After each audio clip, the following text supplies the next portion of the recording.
făcut pentru a fi disrespectful față de biserică sau de cei bătrâni. Nu știu dacă se întâmplă în alte state, dar sincer, din experiența mea personală, eu nu mai suport să merg la biserică. Nu pentru că, nu cred în Dumnezeu. Mă disperă, babile, frate, mă disperă. Experiența mea când merg la biserică. Nu știu cum se procedează în alte biserici, dar gen în biserica mea, sunt babile alea care, să țucăiesc, să pupă într-un hal, zici că nu s-au mai văzut de 70 de ani și ele au 70 minim. Vine, ce faci, țuca, dă-te pupă, dacă îmi pupă, că îmi pupă, să aude. Eram și eu la biserică, mergea singură că m-a abandonat mama. Stau liniștit acolo, nu cunosc pe nimeni, bine. Sunt persoane din satul meu, dar să mă bată mama, din cunosc eu persoanele din sat. Maxim, tantea și ei de lângă tantea aia altă care mi-au adus mie bomboane când eram mică. Ok, pe aia știu, sigur 100% știu. Cred. Bun, și vine o femeie, le ia pe toate, le-au luat pe toate femeile de acolo și le-au țucăit, frate, iartă-mă Dumnezeu să te ierte. Și începe pupăiala. O pupat-o mai întâi pe varmea. Bun, pe aia a venit la mine. Femeile astea pupă cu buzele umede, frate. Mi-ai lăsat balele pe acnei. Deci efectiv nu am nimica cu niciun bătrân, cu nimica, gen... Mai sunt genul ăla de babe care vin la biserică numai să bărfească sau numai să meargă la pomană.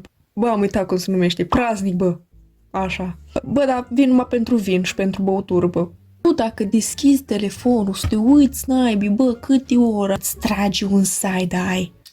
Dar ești în biserică, de ce stai pe telefon? Generația asta, numai pe telefon stau. O generație distrusă, copii proști.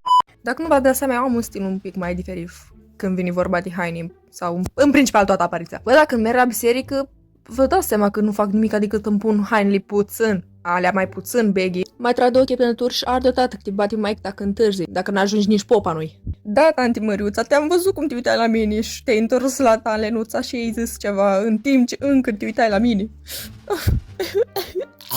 Pe vremea mea, femeile și fetele veneau fuste și brăbată pe cap. Nu acum cum stau ele, acum cu pantaloni de titi fac curățănii de pe acelea în biserică, Doamne feri. Matter of fact, n-am niciuna nici alta la mine în dulap. Și decât să nu vin deloc, cred că e mai bine așa. Nu acum cu părul ăla lăsat în floca aerului. Doamne ferește și iartă-mă, Doamne, că eu nu judec, eu nu bârfesc, Doamne.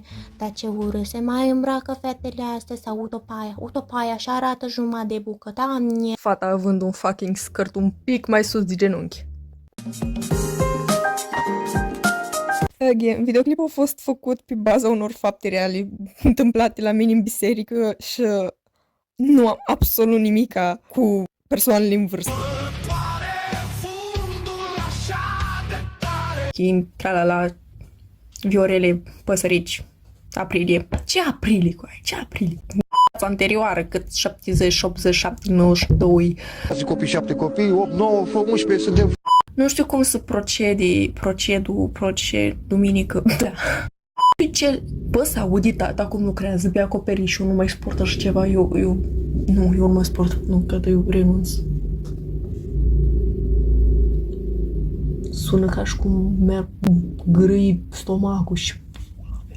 Să mergem și noi la biserică, să audi, tată, eu nu-ți mai suport, ce faci, frate, zici că ești vecin dintre ăla, frate, de la... Nu mai suport, eu merg acasă să fii liniște și pace și tu vii cu... Dacă nu v-ați dat seama, morți